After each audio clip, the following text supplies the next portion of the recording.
Welcome to NTD Newsroom. I'm Don Ma. President Trump says Iran is begging to make a deal and reveals a mystery present that Iran has given to the U.S. The latest from the president's first cabinet meeting since the conflict in Iran began.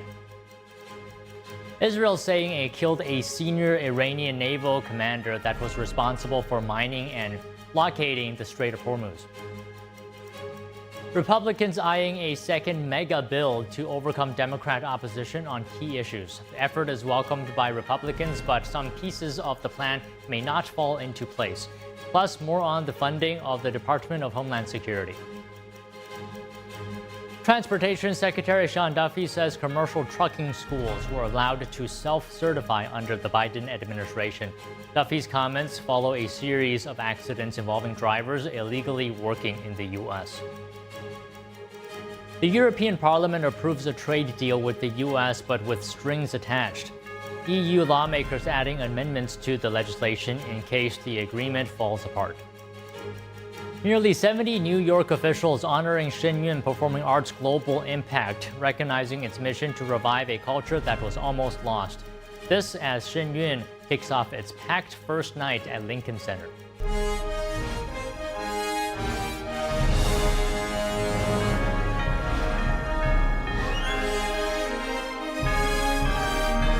This is NTD Newsroom, live from our global headquarters in New York City. Good afternoon, and thank you for joining us today. President Trump says Iran is now desperate to make a deal after its military was obliterated. He also reveals that Iran let through 10 oil tankers in the Strait of Hormuz in what he calls a present to the U.S. Joining us now is NTD's White House correspondent Iris Tao on the North Lawn of the White House. Good afternoon, Iris. What is the latest from the cabinet meeting this morning?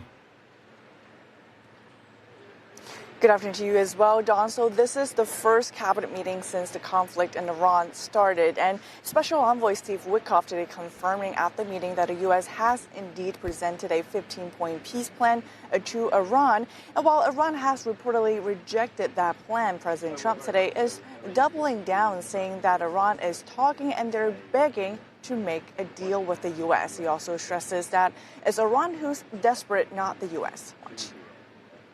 They want to make a deal. The reason they want to make a deal is they have been just beat to shit.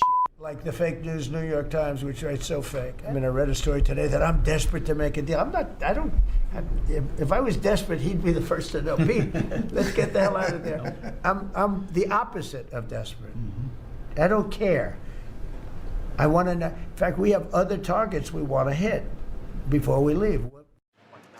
And today, the president also revealed what he talked about earlier this week. That is a mysterious, a big present that Iran has given to the U.S. Today, the president announcing that it was actually Iran letting through 10 oil tankers through the Strait of Hormuz. And he says that it showed him that they are talking with the right group of people in Iran who has some real control. That said, though, the president is also doubling down on his threats to Iran, saying that if Iran does not make peace, he will make them face their worst nightmare. Watch. But they now have the chance, that is Iran, to permanently abandon their nuclear ambitions and to chart a new path forward. We'll see if they want to do it. If they don't, we're their worst nightmare. And we have the ultimate deal maker to make it happen. But in the meantime, as I said yesterday, the Department of War will continue negotiating with bombs. And meanwhile, U.S. Central Command is announcing fresh results, including the U.S. have now hit over 10,000 targets in Iran and having destroyed about 2/3 of their naval capabilities. And of course, now the president is saying that there are more targets left in Iran that the U.S. might hit before leaving. And of course, it comes as both the U.S. and Israel today also confirming that they have killed a senior Iranian naval commander who was responsible for blocking the Strait of Hormuz. Don. So there were a lot of serious discussions on military actions this morning, but with that being said, a number of points of levity as well. Tell us more about that. Sure. So the president, as always managed to make some jokes at a serious cabinet meeting like this amid the war that really made the whole room laugh at one point. So at one point he was asked by a reporter about whether he will send U.S. troops into Iran to take its enriched uranium stockpiles. And this is his answer. Watch. Are you going to go in for the uranium? Like, how do you secure Iran? And Let's assume I was or I wasn't. Why would I ever answer a question? Can you accomplish What kind of a question? Am I going to go in for the, oh yeah, I'm going in. We're going in tomorrow at 3 o'clock. And the president was also joking about Venezuela, saying that he's so popular in that country right now that he might consider running for president there after his presidency here in the U.S. Don. Okay, Iris, thank you. Israel confirming it has killed a top Iranian naval commander, the head of the Islamic Revolutionary Guard Corps Navy. Defense Minister Israel Katz and Prime Minister Benjamin Netanyahu gave an update this morning.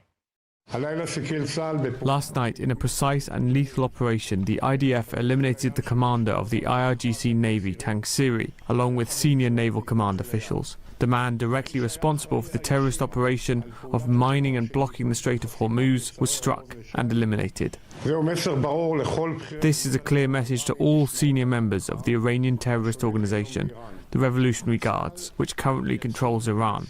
The IDF will hunt you down and eliminate you, one by one. This is also an important message to our American partners. We will continue operating in Iran with full force to achieve the war's objectives. Last night, we eliminated the commander of the IRGC Navy. This man had a great deal of blood on his hands. He was also the one who led the closure of the Strait of Hormuz. This is yet another example of cooperation between us and our friend, the United States, toward the common goal of achieving the objectives of the war. The Secretary General of the Gulf Cooperation Council reportedly saying today that Iran is charging fees for ships to safely transit the Strait of Hormuz. Meanwhile, the Israeli military is continuing ground operations in southern Lebanon. The IDF says more than 350 Hezbollah terror infrastructure sites were targeted and over 330 terrorists eliminated. President Trump is urging Congress to renew a key surveillance tool as the U.S. military operation in Iran continues. He's calling for an 18-month extension of Section 702 of FISA, which allows intelligence collection on foreign targets. The program can also collect data involving Americans who are in contact with those targets without a warrant. President Trump says the authority is critical to national security, especially during the conflict with Iran, but the program has faced bipartisan criticism over past abuses. The president has also criticized the program itself. Congress is now weighing whether and how to extend it. The EPA issuing an emergency fuel waiver to expand ethanol blended gasoline sales nationwide. The waiver lets refineries sell E15 and removes federal limits on E10 gasoline. EPA Administrator Lee Zeldin says the move reduces reliance on foreign oil and supports American energy independence. It comes as the cost of fuel continues to rise in the global market as the Iranian regime disrupts trade through the Strait of Hormuz. The waiver goes into effect May 1st and will last 20 days. The temporary 20-day waiver could be extended if market conditions continue to threaten supply. Republicans in Congress are eyeing a strategy to overcome stalemates on a number of issues, including DHS and Pentagon funding and the Save America Act. NTD's Melina Weisskopf has the report. Senate Republicans are eyeing a second mega bill to bypass Democrat opposition on key issues. They're eyeing a process that led to the passage of the One Big Beautiful Bill Act that was signed into law last summer. Senator Lindsey Graham said he's moving expeditiously on this after he got the okay from President Trump and the Senate leadership to take this approach. Republicans are looking to use something called a budget process to overcome the stalemate on ICE funding and other issues. With regards to ICE funding, this approach is Republicans essentially telling Democrats that if they don't agree to a deal that the White House has already put forth on changes to ICE policy, Republicans say they'll move ICE funding alone and bypass Democrats' demands altogether. Their idea is that if they separate ICE funding from the broader DHS bill, Democrats might be more likely to give the votes needed to pass the rest of the funding for the DHS and hopefully end the airport chaos that we've seen due to TSA staffing issues. Republicans are also eyeing in this bill funding for the Pentagon, potentially fulfilling the administration's request of a $200 million supplemental package for the war in Iran. This is something House Speaker Mike Johnson said he's glad is on the table, considering Democrats' pushback on the issue. I don't even think they would agree to vote on a bill that would simply restock our munitions. We've used some of those, as you know, in Operation Epic Fury. And we've got to do that. It's a necessity. The first job of the federal government is to protect the people. Senate leadership is also saying they want to add the Save America Act into this mega bill, but whether that can be done is questionable, considering the fact that the Save America Act is about voting laws and not about the budget. Even sponsors of the Save America Act, like Senator Mike Lee, said that it's impossible to do. Here's why. The restrictions themselves have basically zero chance of meeting the standard to pass through budget reconciliation. So look, regardless, there are other reasons out there to do budget reconciliation. Do not be fooled into thinking that we can set down the Save America Act, and just pick it up on budget reconciliation. That's not going to work. The very fact that Senate leadership is trying to use this approach to take off some of the pressure from the Trump administration on the Save America Act has drawn ire from some House conservatives. You have people like Congresswoman Anna Paulina Luna saying that this is the Senate trying to make it look like they're working on a solution that they know will fail. But even if Republicans are able to put other measures in this reconciliation bill, like the funding for the Iran war and ICE, it won't happen overnight. It will likely take months to complete the process. Reporting from Washington, D.C., Melina Weiskup, NTD News. The TSA says some airports are experiencing the longest wait times in TSA history. NTD's Jason Blair has more from a hearing on Capitol Hill, as yesterday marks the 40th day of a partial shutdown of the Department of Homeland Security.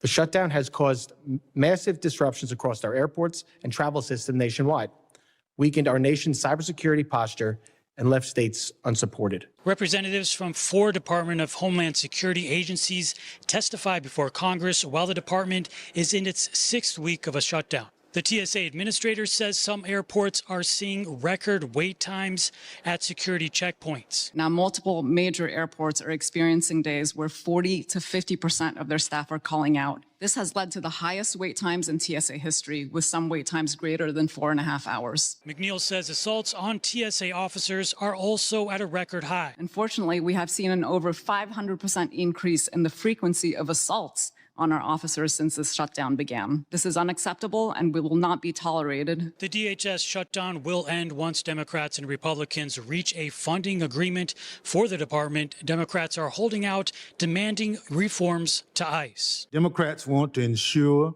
that before we give even more money to ICE and CBP, which is already flush with cash, by the way, that we rein in the deadly abuses we saw in Minneapolis. It is unfortunate that Senate Democrats chose to shut down DHS and weaken our national security posture for their own political gain, especially at such a critical time and heightened threat environment across the homeland. At this point, newly hired officers will not be able to work on the checkpoint until well after the 2026 FIFA World Cup. This is a dire situation. We are facing a potential perfect storm of severe staffing shortages and an influx of millions of passengers at our airports for the World Cup games in less than 80 days. Reporting on Capitol Hill, Jason Blair, NTD News. New Jersey Governor Mikey Sherrill has signed legislation to prevent law enforcement, including ICE agents, from wearing masks. New Jersey is the second state this year to enact a ban on face coverings. The new law also requires officers to present identification prior to arresting or detaining someone. The Trump administration is already suing New Jersey over one of Sherrill's executive orders. That order prohibits federal immigration agents from making arrests in non-public areas of state property, such as correctional facilities and courthouses. ICE says its officers wear masks to prevent doxing, adding that agents carry badges and credentials. Washington State's Governor Bob Ferguson signed a similar law banning law enforcement from wearing masks earlier this month. Transportation Secretary Sean Duffy says his department is addressing the dangers posed by truck drivers working in the U.S. illegally. During a cabinet meeting today, Duffy blamed the department's policies under the previous Biden administration. The last administration, Mr. President, they let truck driving schools self-certify that they were qualified to train truck drivers. And so this is like the Leering Center. So you pay $800 and you get a certificate that you passed a CDL driving school. And again, they have no skills. They don't have the knowledge. And they don't have the skills. They haven't gone through any of the testing. And then they get licenses, and they're killing Americans on our roads. Duffy's comments follow a series of fatal accidents involving commercial drivers illegally working in the U.S. Last month, the Transportation Department announced it had revoked certifications for more than 550 commercial driving schools that train truckers and bus drivers. The move followed an investigation by the department's Federal Motor Carrier Safety Administration, which revealed hundreds of safety violations. The department has also imposed stricter English language requirements for commercial truckers. Over 9,000 truckers were pulled off the job last year after failing English proficiency checks. And the president and top leaders speaking out after the deadly shooting of a college student by an illegal immigrant in Chicago. The case fueling fresh debate about immigration policy. Here's more. President Trump and top officials are speaking out after a deadly shooting in Chicago involving an illegal immigrant. Less than 1 week ago, a precious 18-year-old college student named Sheridan Gorman was shot and killed while walking in a park innocently. Authorities say the suspect is a Venezuelan national who had previously been arrested and released twice. Homeland Security says the suspect was first apprehended by Border Patrol at the southern border in May 2023 and released into the U.S. Around a month later, he was arrested again in Chicago for shoplifting and released a second time. The White House also outlining the timeline. The suspect in custody for murdering her is a Venezuelan illegal alien who was caught and released at the border by the Biden administration in May of 2023. To make matters even worse, this monster was also released from local custody again after a shoplifting arrest, where in the sanctuary city of Chicago in June of 2023. Homeland Security saying ICE has now filed a detainer, requesting that he not be released again. House Speaker Mike Johnson is now calling for change. Sheridan Gorman should still be with us and her entire life still ahead of her, but it's the same fate that befell Laken Riley, too, and so many others. How many more times does this story have to be repeated? And President Trump urging voters to back stricter policies. Every American needs to know that the larger majorities in the House and Senate, Republicans will, remember this, will end sanctuary jurisdictions once and for all. We need a few more votes. Illinois Governor J.B. Pritzker responding, saying the issue reflects broader national failures. I agree, there have been real failures. Those failures, of course, extend beyond the borders of Illinois. They're national failures, a failure to have comprehensive immigration reform, a failure of the president to follow his own edict to go after the worst of the worst. Gorman's family is calling for accountability. They say her death should not be reduced to a policy debate. Meta and Google losing a landmark case. A Los Angeles jury found Meta and Google negligent for designing social media platforms that are harmful to young users.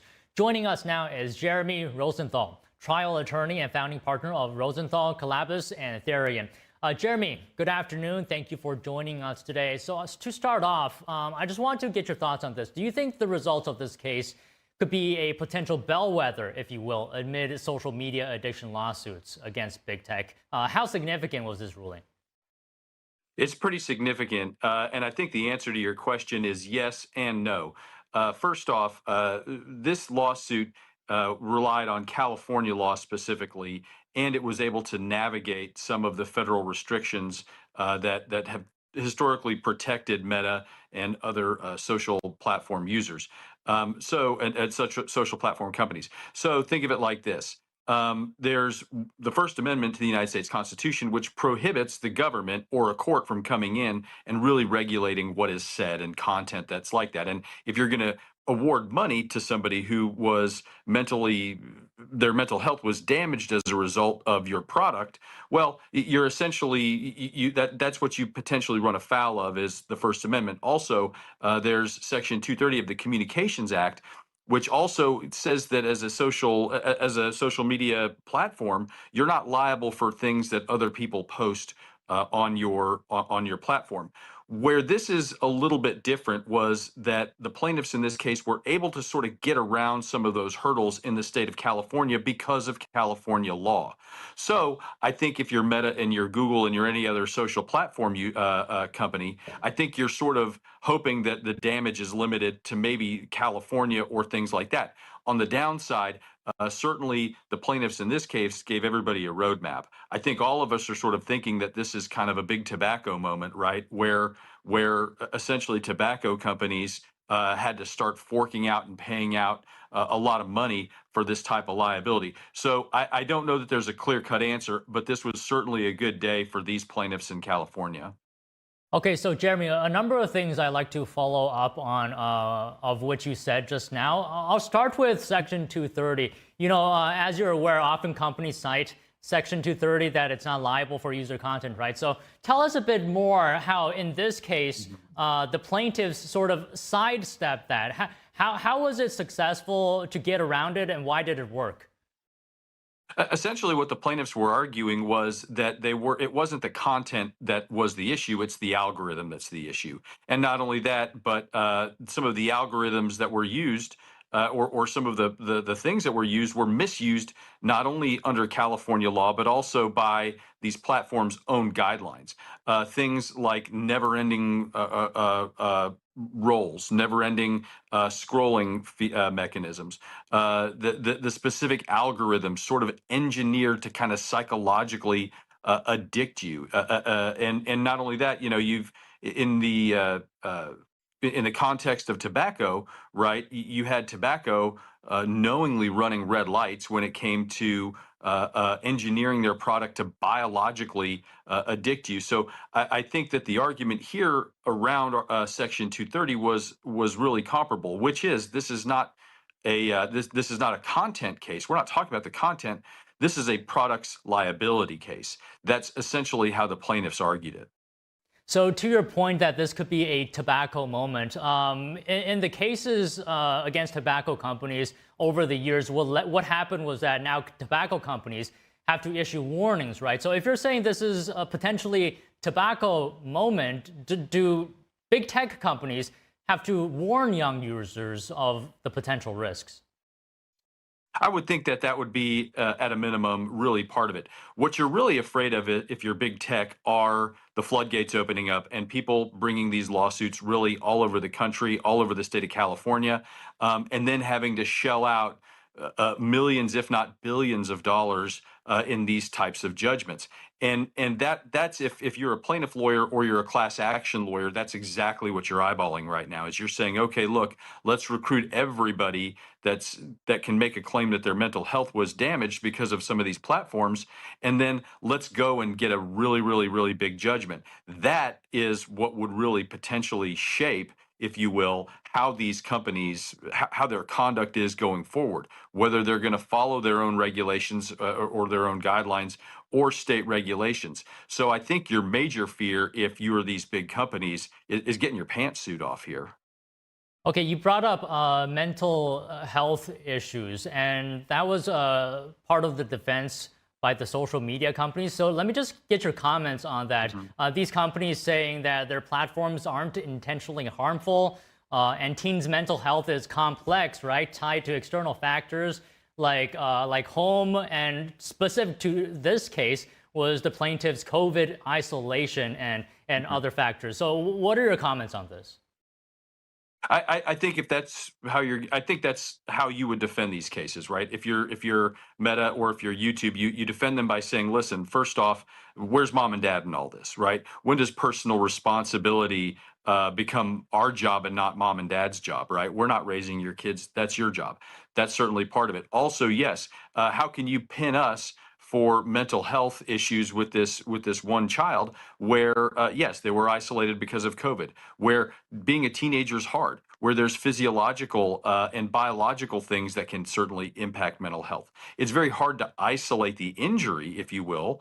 It's very hard to isolate it and pin it on one issue and one issue alone. It tells you that this jury was probably very angry. Okay, just a couple more things that I'm wondering here, Jeremy. And one of them is there anything to be said about what appears to be, relatively small damages of about $6 million between Google and Meta, which those two companies, I mean, they're massive companies. Mm-hmm. Right. They could sneeze and lose that much money in the sofa in the front lobby, right? So yeah, that's definitely, I think, part of some of the debate. But I think you're sort of really curious as to how these plaintiffs were able to sort of navigate around and swim through all of the sharks in the water, if you will, that normally sort of snatch them up.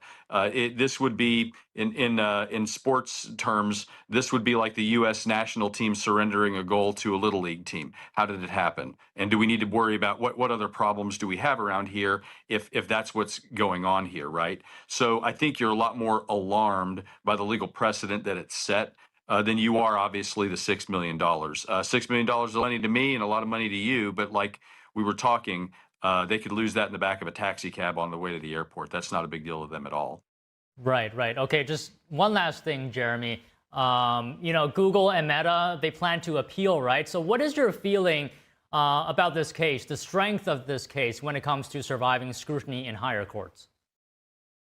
Well, it's certainly going to be an issue. And look, you've got the First Amendment, which essentially if you're the plaintiff, you want to do is you want to sort of take it out of the content regulation. That's why they characterize it, if you will, as a products case, essentially, because when you sort of characterize it as a products case, it really lowers it. And when you're talking about the algorithm, you're essentially saying, well, look, we're not targeting the content. We're not telling you what you can show kids and can't show kids, obviously, within bounds. What we're talking about is how you feed it to them. How is it that the child gets a notification on their phone, a push notification? The intent is to check it for 8 seconds, yet the child spends 20 minutes on the phone. Those are the mechanisms, right, the psychological things that I think the plaintiff is pushing. And the question is, under First Amendment scrutiny, where does that really fall, right? Are we regulating content by regulating the algorithm? And if so, where's the boundary, right, between the product liability, between the product being at fault, and we don't like the content that you're reading? It's certainly a very complicated question. Well, all right, Jeremy, let's leave it there, but terrific analysis today. Thank you so much. Have a great day. Judge Alvin Hellerstein today strongly advocating former Venezuelan leader Nicolas Maduro and his wife's right to counsel. The Maduros were back in court today requesting a dismissal of their cases and the criminal charges against them. They want the case dismissed because they say they can't pay their legal fees. We're now joined live by NTD's Arlene Richards at the courthouse. Arlene, good afternoon. Why can't the Maduros pay their legal fees? Well, good afternoon, Don. So their attorneys are saying that the government is blocking them from getting access to funds from the Venezuelan government. And apparently the Venezuelan government is willing to provide them with funding to pay for their defense here. But the attorneys here, the defense attorneys are saying that they applied for this request, for this permission for them to get this funding. But the federal government here denied them that access. And they're saying that this is violating their right to counsel, and they want this whole case dismissed. Now, on the other hand, the government is saying that, well, you've been sanctioned. The government of Venezuela, as well as the Maduros, have been under U.S. law sanctions for years. And because of that, they cannot allow for these sanctioned government to transfer funds to sanctioned individuals here in the U.S. But they're saying, we have an alternative. We have an exception here. You can use your personal funds. We will allow for that. Or you can find some other source of funds to pay for your legal fees. But they're saying that they cannot allow for a sanctioned government to then transfer funds to sanctioned individuals here in the U.S. But Arlene, if that's true, if it's true that they don't have any money, what options do the Maduros have? Well, that was discussed today. One of the things that can happen is that the judge could appoint them an attorney. They talked about appointing a federal defender to represent them throughout this case. But their attorneys are concerned about that because they say this is a huge case that's going to require a lot of resources. And it's going to be a lot of money that maybe the federal defenders will not have access to. They say, the investigation is going to require them to possibly go to Venezuela to get witness interviews, and it's going to be very extensive, and probably it would be better for private attorneys to handle this because they would have the resources. The other thing is that the judge is saying that he might find a way to have the government reconsider their decision and allow for this money to come in from the Venezuelan government. So, Arlene, the judge is strongly hinting that he wants the Maduros to get access to the Venezuelan funds. Talk to us. What are his concerns? So as we said earlier, he's concerned about their right to counsel. He's saying this is something that, U.S. law allows for all defendants to have a right to counsel, and he's concerned that it would be a serious violation of their rights if they could not get an attorney. He's also concerned about the resources, as we talked about. He doesn't think that a federal defender will have the proper resources, and he also mentioned that federal defenders have a lot of cases that they have to handle, and would they have the resources or the wherewithal to be able to defend these defendants fully as they need. So he's concerned about the resources. He's also concerned about the sanctions.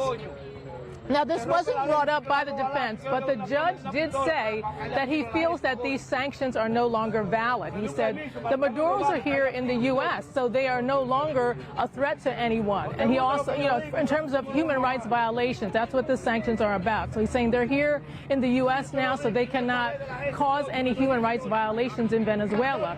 He also said that, U.S. is doing business with Venezuela now, with the oil business. He's saying, now that we're doing business with Venezuela, there's no national security risk or no concern over foreign policy.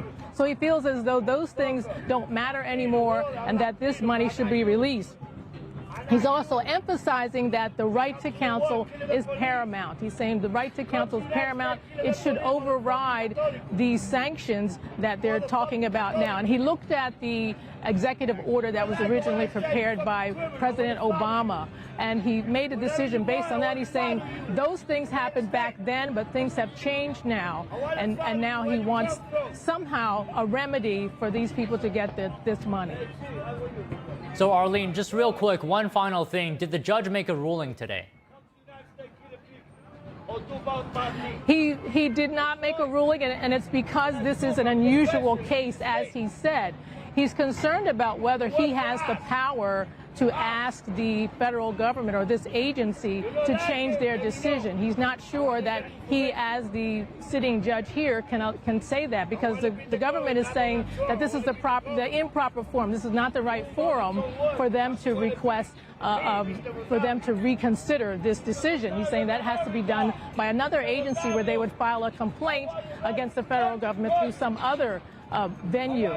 Now, the judge is also concerned that, is there another way that these defendants can get access to funding? Because the government is saying they think that they do have access to personal funding, but they don't want to get that money and pay for the defense. They want to rely on a third party.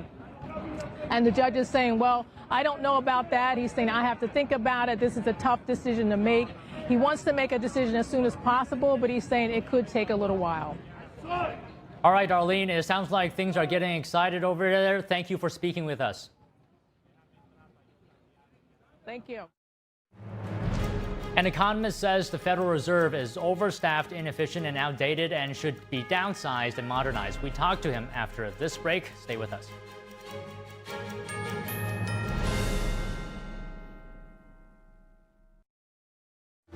Kids love it. Parents trust it. Obviously. Explore GJW Plus Kids Series and Ganjion Campus courses led by expert educators. This is spectacular. Children will learn values like respect, responsibility, and knowledge in language, science, and more. Wow. All while having fun.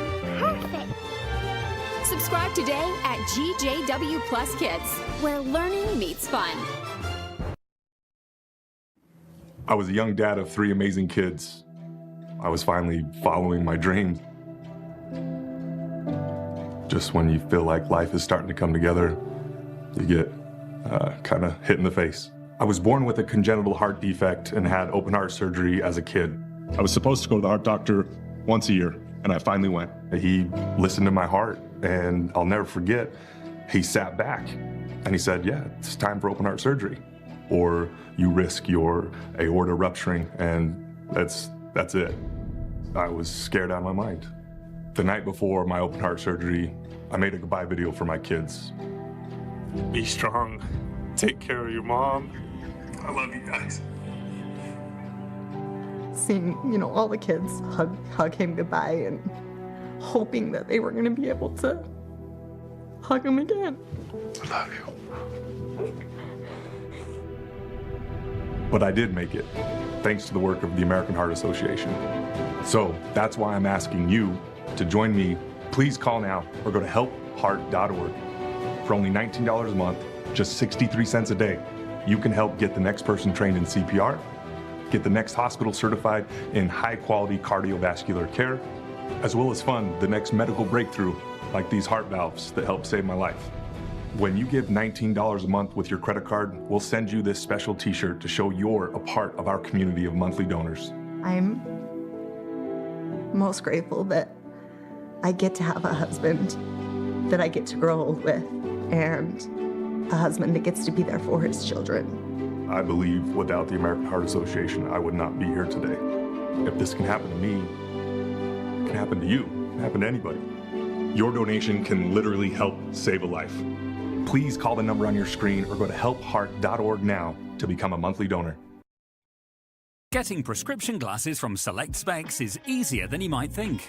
Select your frames from our £6 range in-house brands or our extensive designer collections. Then enter, upload or email your latest prescription and our website will analyze it and help you select the best lenses and options to suit you. Click to place the order and your new Select Specs glasses are delivered right to your door. Ordering your prescription glasses is as easy as 1, 2, C with Select Specs at selectspecs.com.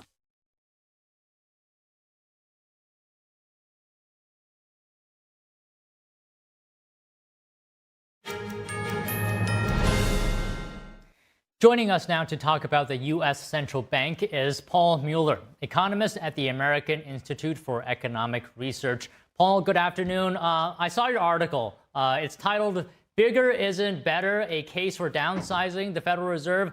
You made some great points. So to start off, maybe you can tell us a bit more about why you think this is, and then after you explain, maybe you can, I'll have you address some counter arguments.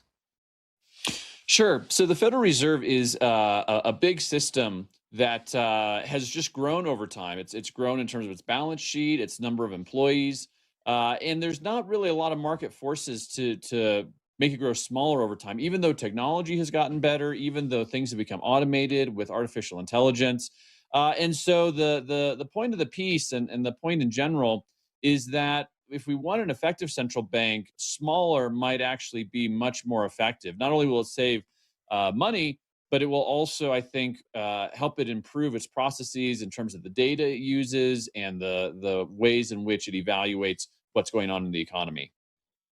So, Paul, you say that the Fed's self-funding model reduces incentives and increases, bloat, and it reduces cost control, but the Fed has to be decentralized. It has to be independent, right? Does getting funding from outside sources jeopardize this independency of decision making?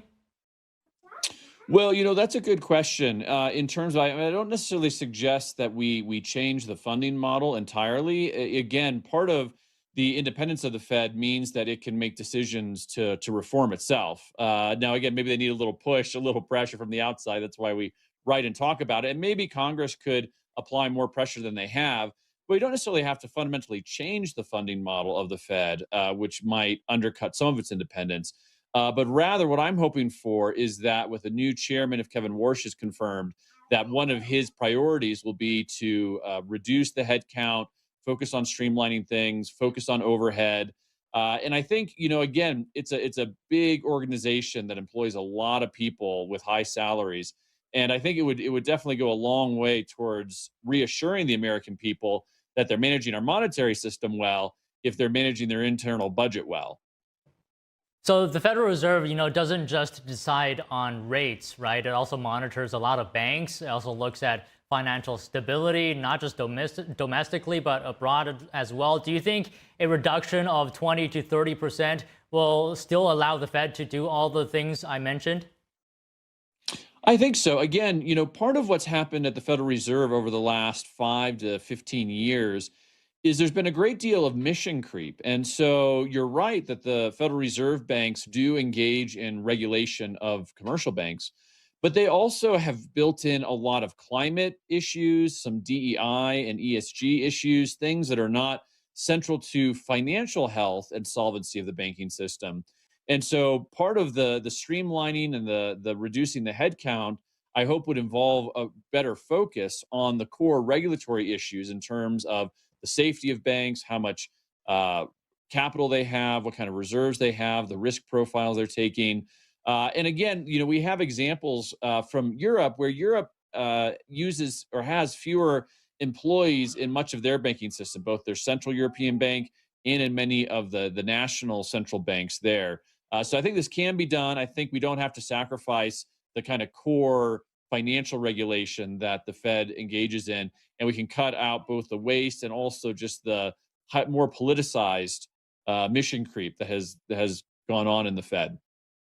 So are you talking about overall general cuts, or are there any specific roles or departments you think could be reduced or eliminated without harming its core mission?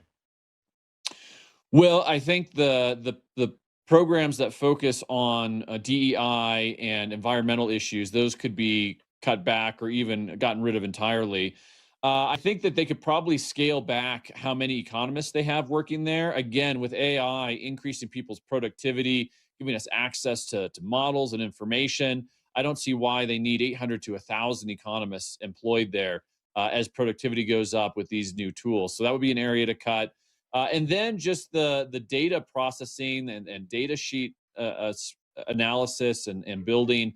Again, part of why I wrote this and part of what I hope the next chair of the Fed does is really begin taking advantage of the revolution in computer programming and software that we see going on all around us. So there's great opportunity. There's this sort of external technological change that I think can provide a lot of impetus and cover for systemic changes within the Federal Reserve, again, to streamline things, to make it more effective and efficient at what it does. Okay, so Paul, let me bring up a couple more points from your article. You talk about the Fed relies on slow lagging indicators. So in your view, what should it rely on that is more up-to-date and accurate? Well, there's a number of databases and trackers that track real exchanges in real time. So we don't have to wait for government numbers that report what happened 3 months ago, 4 months ago, 6 months ago. We have, for example, Trueflation is a website that is measuring transactions and the price level in real time, and it's built on a lot of data. Many of the government data systems, the way that they aggregate and look at prices and employment and so forth, are actually fairly outdated. Some of them are based on survey data. They're not necessarily comprehensive. They're not up to date on real-time transactions.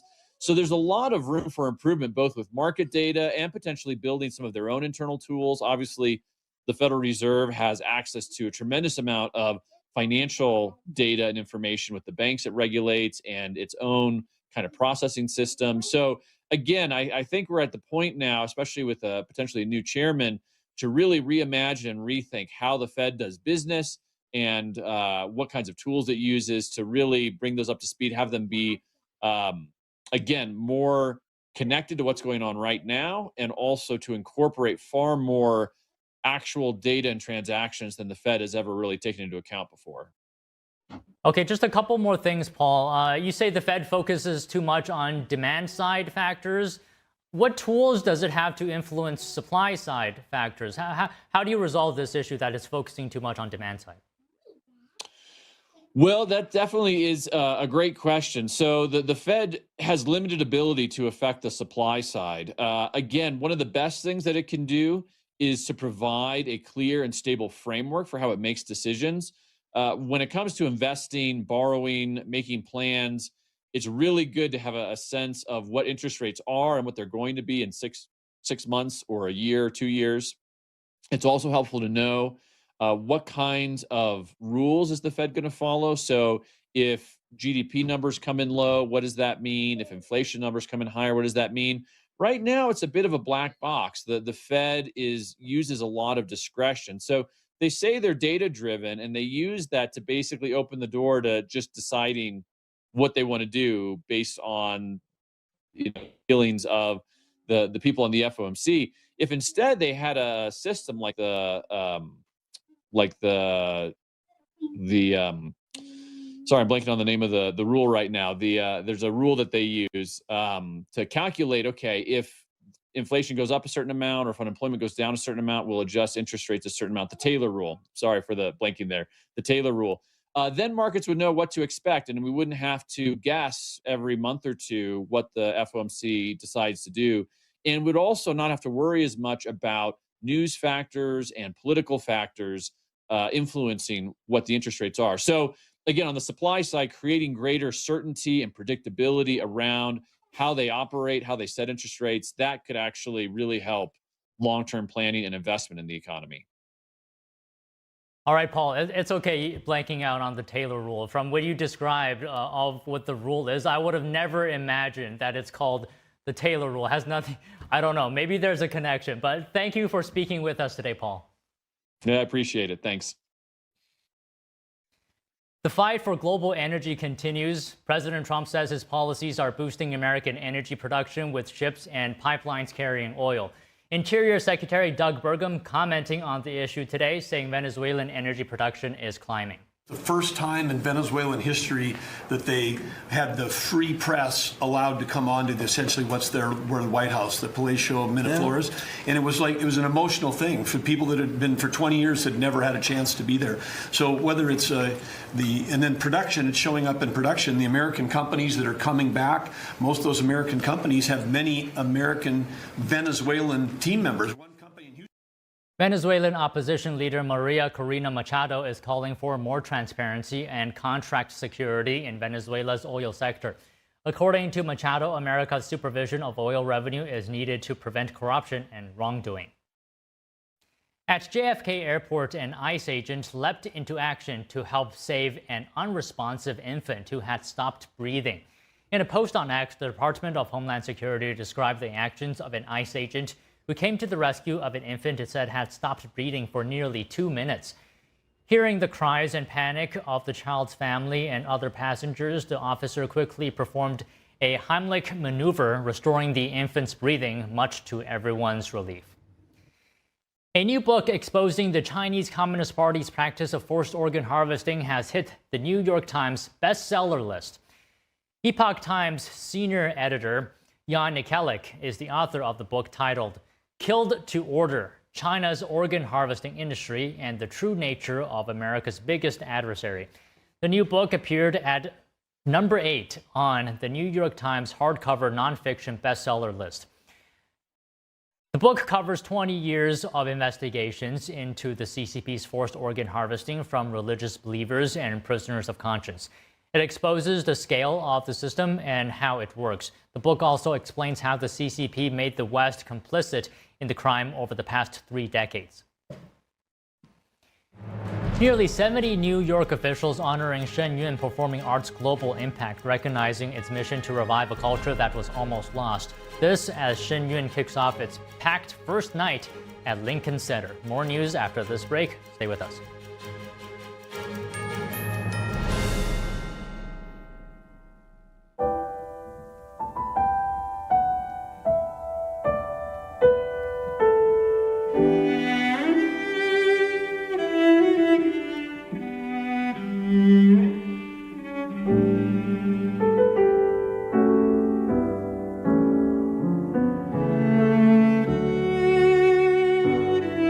大提琴不仅仅是一件乐器，它是有生命、有感情的，需要我们精心的照顾。往往我们一个小小的动作，可能都会对人情绪产生微妙的影响。天一的品牌是福星，我们对于传统的理念很荣幸被神韵艺术团选为指定供应商。时间是酿造音色的不可替代的陪伴。我跟大提琴已经有60多年的友情了，每一把琴都有它自己的个性，熟悉它，才能真正发挥它的潜力。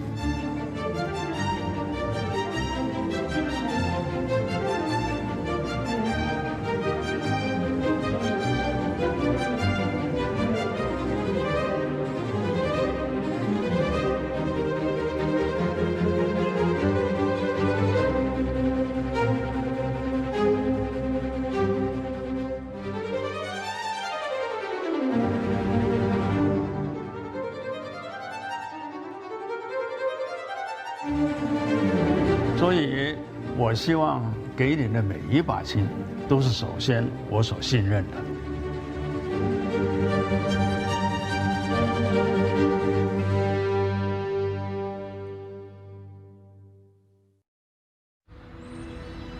During high school, I hung with the wrong crowd and I never graduated.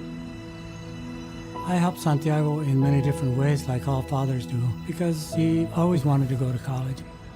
I felt a little embarrassed to come back to school, but eventually, once I came here, I knew that it's for a bigger goal. He was very dedicated, hardworking. He connected with his teachers. He connected with other students. That was one of the key reasons why he was able to keep forging ahead. It was amazing to see him graduate. This was one thing that meant so much to him, and of course, it meant so much to us too. With the help of my father and having my son, that was all the motivation that I needed. That support is everything. Find free adult education classes near you at finishyourdiploma.org.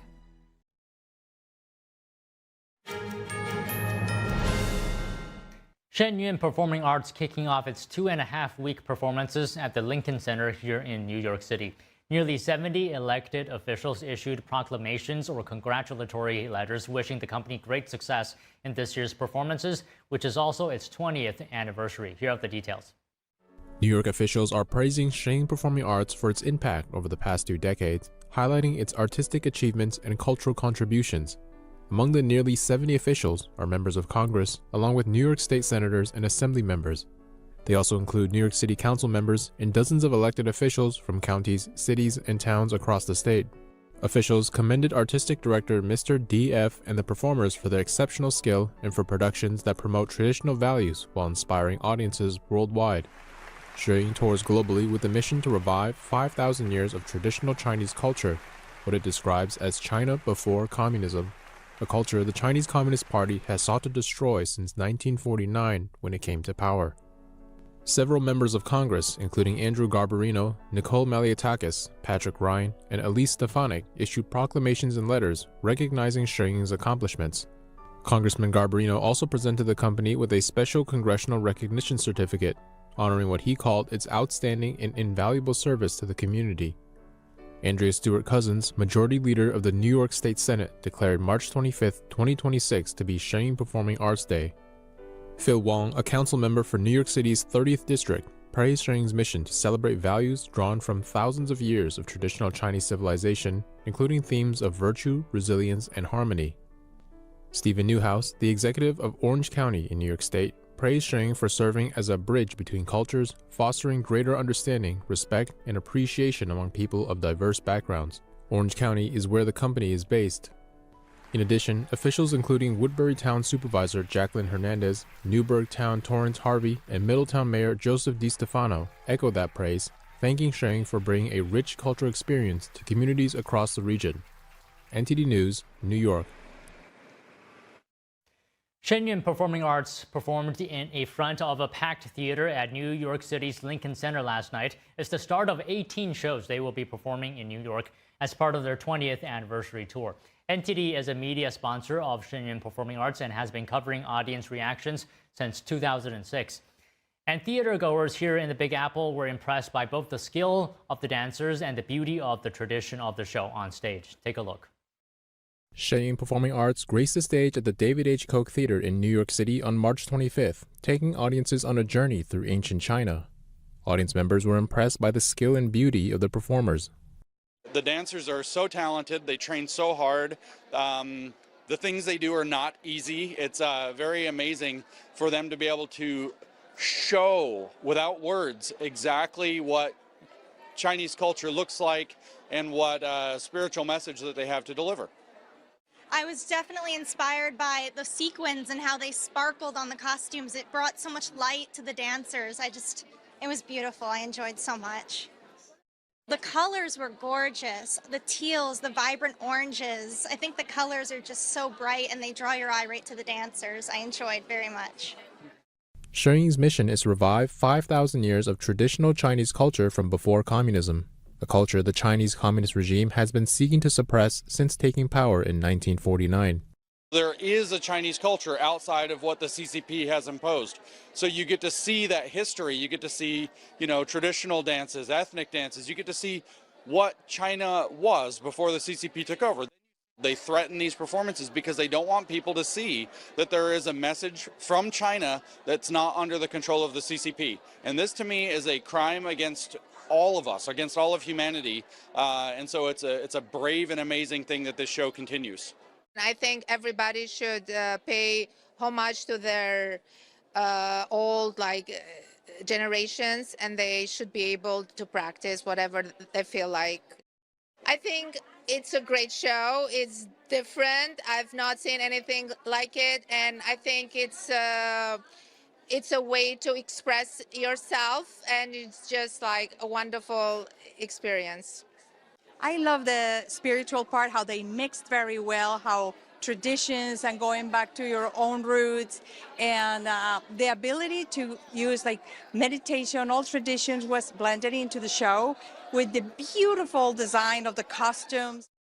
Based in New York, Shenyang has been touring the world since 2006, with this year marking its 20th anniversary. Each year, Shenyang brings an all-new performance with brand new dances, music, and costumes.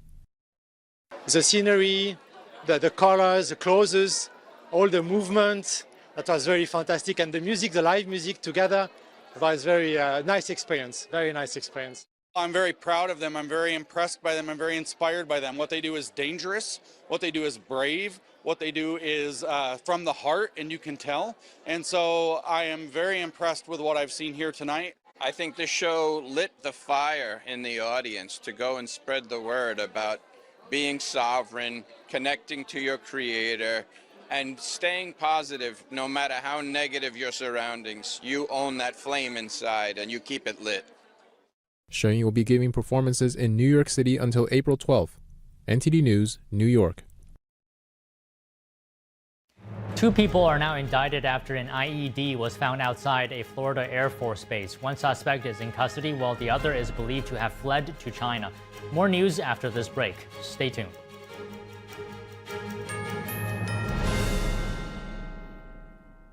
This is how I keep my joints happy. Omega XL is a powerful natural supplement backed by 40 years of clinical research. Take control of your pain, like Cynthia Bailey. My knees in particular started giving me pain issues all the way back to my modeling days, from just running through airports, photo shoots. After taking Omega XL, I really started to notice how less stiff I was, especially my knees and my hip. Has Omega XL changed my life?